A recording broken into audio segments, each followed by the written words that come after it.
There has been a lot of talk recently about a study published in Nature last week, which surveyed Californian EV owners and found that 1 in 5 went back to internal combustion after bad experiences with electric.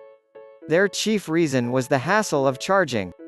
This has of course been picked up by journalistic publications as evidence that EVs are problematic. However, there are some obvious issues with the reasoning, and the study on which it is based. Charging an EV publicly is more hassle than putting fuel in an internal combustion car, but is it really such a deal-breaker? First, let's address that study.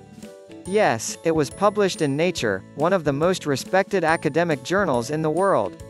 But dig a little deeper, and you will see that most of the data was from 2015 to 2018, with just one final survey at the end of 2019. While the number of fossil fuel stations is falling, the number of public EV charging stations is growing fast.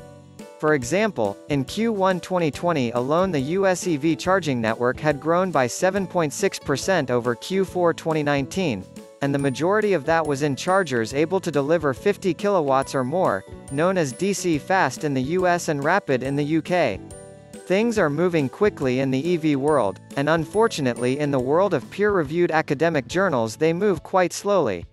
The data in the Nature article is already starting to be out of date, even though it was published last week.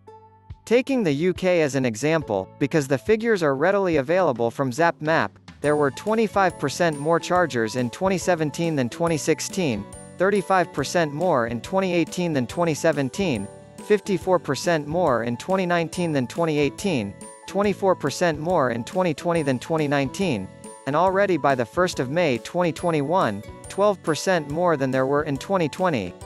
The growth is phenomenal.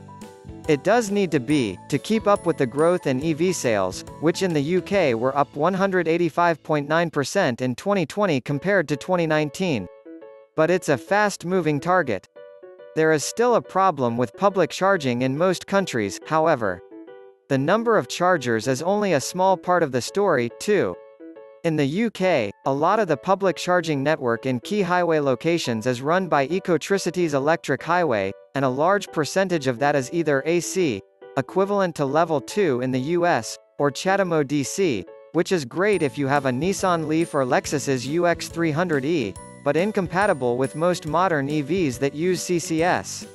There might be a lot of chargers, but they also might not be very good for topping up your car on a long journey, and a lot of them often don't work, either.